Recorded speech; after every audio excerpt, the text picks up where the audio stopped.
Hey folks, welcome back to HeartGold vs. Crystal. We are here in Cyanwood City, and we are going to fly back to Olivine City using our newfound Fly HM.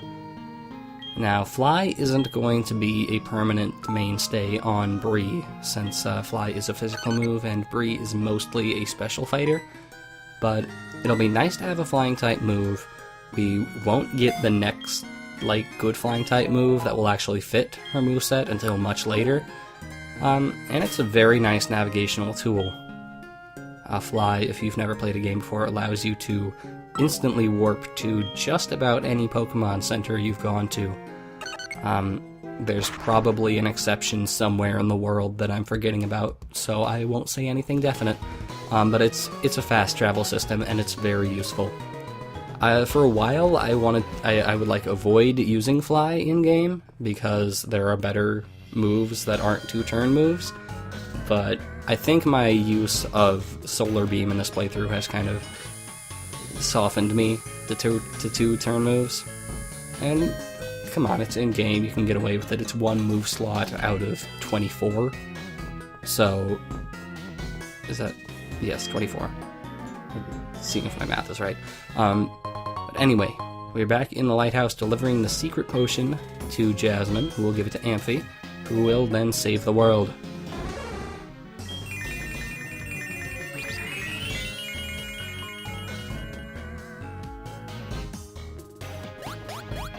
Good. Relatively simple fetch quest. You can return without fighting Chuck if you so desire. No real reason to unless you're struggling against fighting types at the time. But, you can technically do gyms 5 through 7 in any order you like, if you're weird. But anyway, now that Amphi's cured, Jasmine will return to the gym, and that means we can finally get our 6th badge, which is... well, it's our 7th badge, but it's badge number 6. Oh god, I've confused everybody. Anyway, once you do that, I think that's the trigger. Balboa will open the Safari Zone over at Cyanwood City. I don't really have a reason to go into it other than my an unnatural compulsion to catch everything in the Safari Zone. But since I have a full team and there's no real prize for doing so, I'll probably pass. Anyway, Jasmine is a Steel-type gym leader, and in the 2nd generation, Steel types were new. They were not in the 1st generation, and so a lot of people struggled with this gym because I didn't quite understand how Steel-type worked. And basically, Steel-type resists most types. It is weak to fire and ground, neutral to water and electric. I think it resists everything else. I'm probably forgetting something.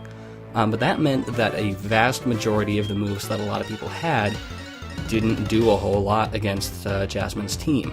And that made people angry, especially Jasmine's signature Pokemon, which we will see in just a moment. Right now, though, we're dealing with one of her 2 Magnemite. Magnemite we've talked about before. They are Steel Electric with no Levitate, which means they are prime for using ground-type moves upon, and they will just die like chumps. Like that. Quadruple effectiveness. Not doing much. Magnemites are the pushovers of the team. If you're struggling with a Magnemite, teach somebody Mud Slap. It will do the job, as I have learned.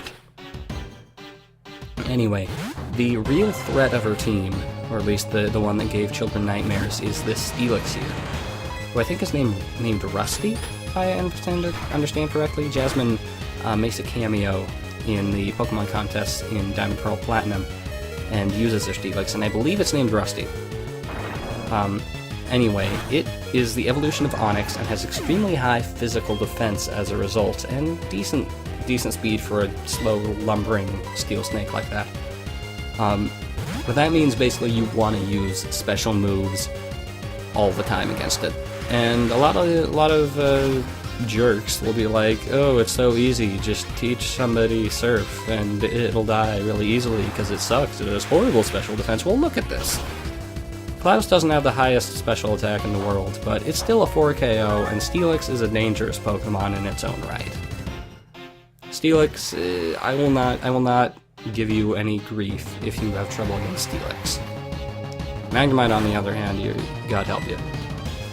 But anyway, the way to deal with Steelix, teach somebody Surf, get it through attrition.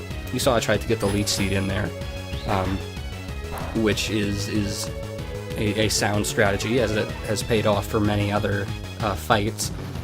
But unfortunately it missed, and it is worth noting that Poison does not work on Steelix or indeed any other Steelotypes, because, as I forgot to mention when I was listing the type advantages, Steel is actually completely resistant to Poison. Add on to that, this guy's part ground, so you can't paralyze him with Thunder Wave, and you have a bit of a threat. But yeah, use Surf, or if you have somebody who can learn a Fire-type move, like Fire Blast or Flamethrower, which I believe you can get through various methods by this point in the game, those will also do a pretty good job. If you have a special type ground-type move, like Mud Bomb, that would work. But basically don't use physical moves against this guy. He's still fairly durable, but I mean, you saw how that physical move worked there. Now at this point in the fight, I was a little afraid, because Klaus was out of the picture, and that's who I was expecting to do the real heavy hitting against the Steelix. And I could use Revive, but nah. Anyway, strategy here, let's use some Yawn and get some time for us to figure out what the hell we're doing. You can see Iron Tail there, that's kind of her signature move, I suppose. It is the TM that she gives you in both versions. A very powerful physical Steel-type move, but not perfect accuracy, and thus I hate it. Anyway, that was lucky for me. Shadow Ball dropped his special defense, which will make any other future special-type moves that I decide to dish out against him do more damage, if I ever have the opportunity to do so. But hey, look who it is. It's a guy who's weak to basically everything Steelix can dish out, and it's also the guy who's gonna win this frickin' battle for me. Somebody in the comments for the Chuck video, which was uploaded today as of this recording, said that he wouldn't really value Webster until he actually won a fight. I'm pretty sure he said that because he already knew that this happened, but there you go. Second route Bug-type, taking care of Steelix. Take that. Now, of course, we still have one Magnemite to deal with, but, like, whatever, man. Not even a thing. You could count on one hand how much I care, using any sort of metric system that you want. Anyway, look, a Magnemite with Thunderbolt, that could be dangerous if you're using a Flying type against this guy for some reason, or a Water type against an Electric type for some reason. Anyway, looks like Webster's in danger. What are we gonna do? Well, we're gonna do something. We're not actually gonna save Webster. Webster had his glory time, alright?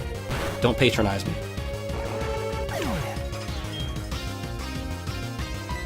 But yeah, you guys guess who? It's Sandra. Once again, Sandra is the Magnemite killer. I mean, someone else probably could have done it, but, like, Sandra is the one to do it. Why would anyone else?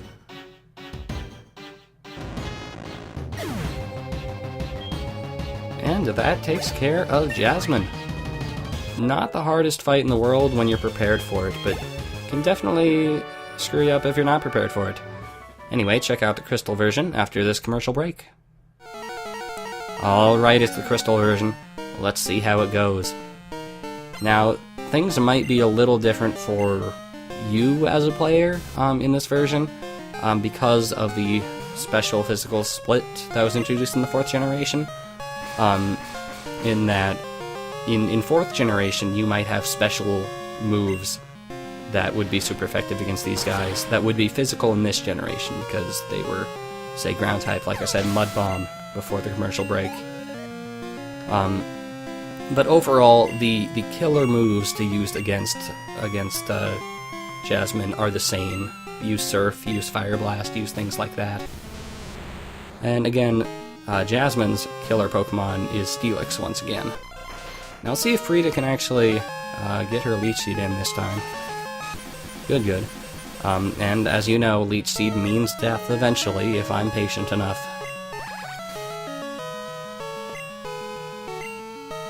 God, I love Steelix's sprite like that.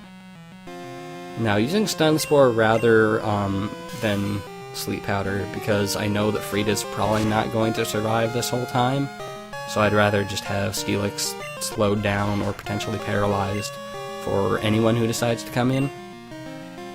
Notably Klaus, because Klaus has trouble, like, surviving things most of the time.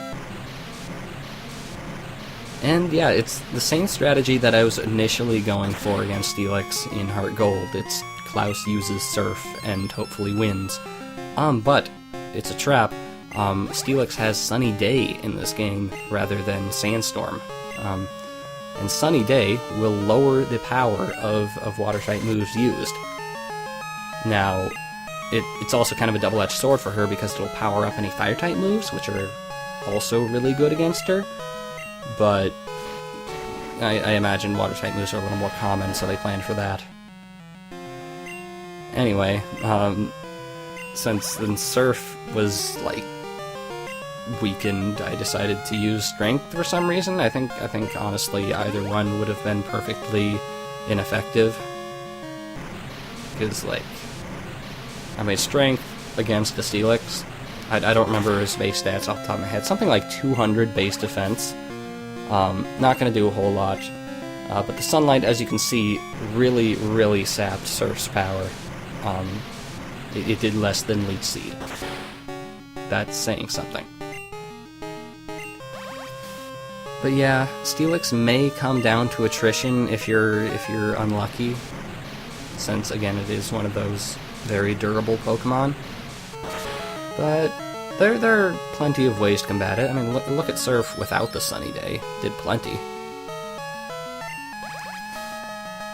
But overall, Steelix is a Pokemon that either you want to bring out the big guns, or you want to handicap it in whatever way possible, like I did here. Eventually, Klaus will actually be classified as the big guns, as he once was so many episodes ago, but not today.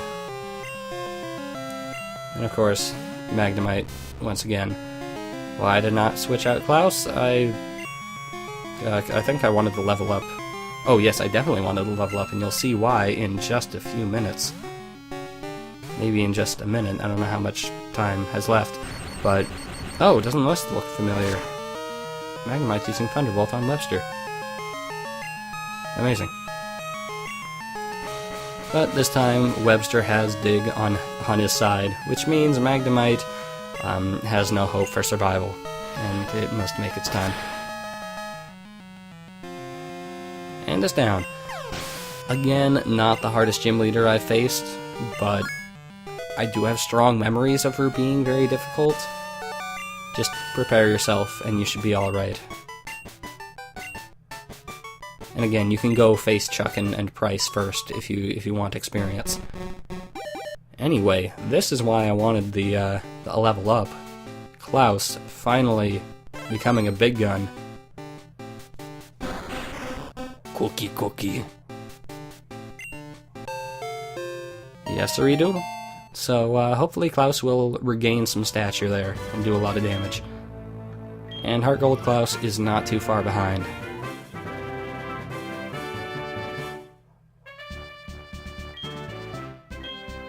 Anyway, now we got the Mineral Badge as well as TM23, which is the TM for Iron Tail, and that's actually the case in both games. Amazing. And Iron Tail, again in both games, will be taught to Everett, because it's a really strong move, as you can see, or maybe not see, but just take my word for it, it's very strong. And I don't really have many other powerful moves on Everett at the time, and it doesn't really fit with anybody else. It'll do, it'll work. Whatever, just roll with it. And yeah, that is Iron Hail, and that is the Olivine City Gym. And that is the last of this kind of gym leader rush that we've been through in the past few episodes. And now it's time for some plot happening.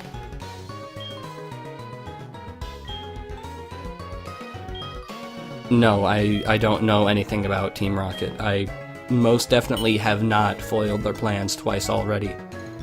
That's just simply not the case. But anyway, that takes care of that, and I will see you guys next time for taking care of the Rockets again.